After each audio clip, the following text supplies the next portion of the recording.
Hi అండి, మీరంతా ఎలా ఉన్నారు? నేనైతే బాగున్నానండి. మీరంతా కూడా చాలా బాగుండాలని అమ్మవారు ప్రార్థిస్తున్నాను. ఈరోజు రెసిపీ వచ్చేసి పాతకాలం నాటి కొబ్బరి కుల్లలండి. కుల్లలు అయితే చాలా టేస్టీగా ఉంటాయి, అలానే చేయడం కూడా చాలా ఈజీ అండి. అన్నీ మనకి ఇంట్లో ఉన్న వస్తువులతోటే మనకి కొబ్బరి కుల్లను తయారు చేసుకోవచ్చు. బియ్యము, కొబ్బరి, చక్కెర ఉంటే చాలండి. సింపుల్గా జ్యూసీగా కొబ్బరి గుల్లలు తయారు చేసుకోవచ్చు. పిల్లలైతే ఎంతో ఇష్టంగా తింటారు, చాలా బాగుంటాయండి.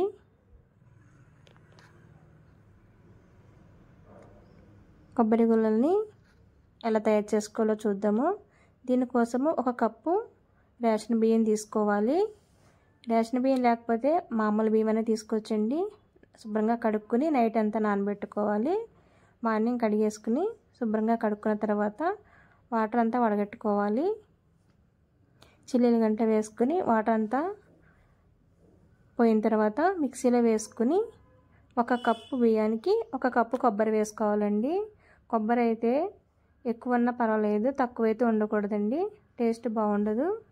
కొబ్బరి ఎక్కువగా ఉంటేనే మనకి కొబ్బరి గుల్లలు చాలా టేస్టీగా అనిపిస్తాయి. ఇప్పుడు బియ్యము, కొబ్బరి కొద్దిగా వాటర్ వేసుకుంటూ ఇలా బజ్జీ పిండి మాదిరిగా మిక్సీ పట్టుకుని పక్కన పెట్టుకోవాలి.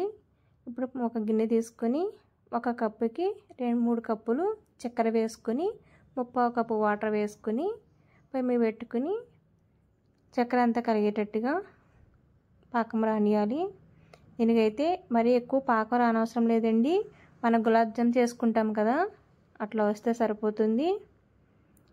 చక్కెర అంతా కరిగిన తర్వాత ఇలాచీ పౌడర్ కూడా వేసుకుని ఒకసారి బాగా కలుపుకొని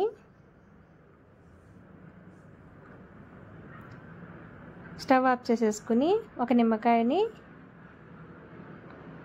పిండుకోవాలి.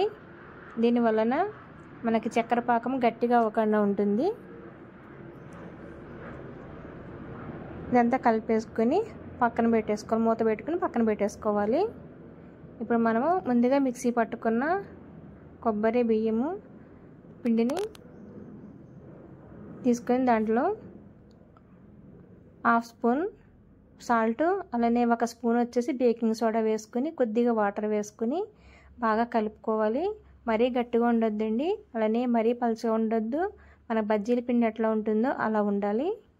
గట్టిగా ఉన్నట్టయితే కొద్దిగా వాటర్ వేసుకుని లేదా 1 చిటికెడు సోడా కూడా వేసుకుంటే మనకి మెత్తగా మంచిగా వస్తాయి, మంచిగా పొంగుతాయండి, మరీ గట్టిగా ఉండవు.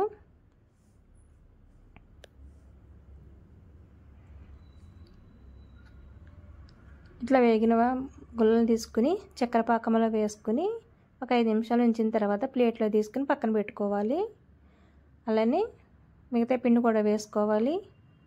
వీటికైతే ఒక గుల్ల వేసిన తర్వాత పైకి వచ్చిన తర్వాత రెండోది వేసుకోవాలి. వెంటనే వేయొద్దండి. ఇట్లా ఒకటి వేగి పైకి తేలిన తర్వాత ఇంకొకటి వేసుకోవాలి.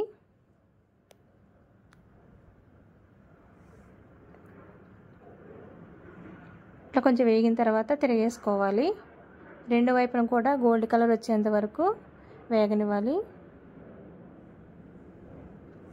ఇట్లా వేగిన గుల్లని తీసుకుని చక్కెర పాకంలో వేసేసుకోవాలి.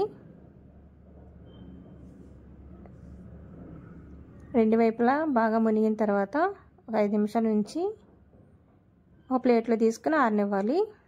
ఇలానే పిండిని అంతా కూడా వేసేసుకోవాలి. ఈ వీడియో నచ్చితే లైక్ చేయండి, షేర్ చేయండి, సబ్స్క్రైబ్ చేసుకోండి.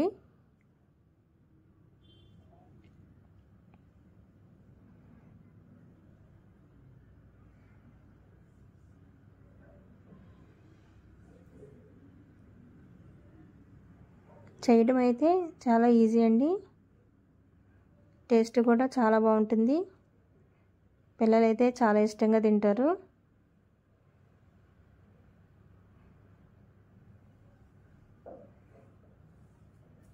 మనం బయట కొనడం కంటే స్వీట్స్ని ఇంట్లోనే ఇలా హెల్తీగా చేసుకుని పిల్లలకు పెడితే చాలా బాగుంటుంది, అలాగే హెల్తీగా కూడా ఉంటారు. ఇలా తీసేసుకుని పాకంలో వేసేసుకోవాలి.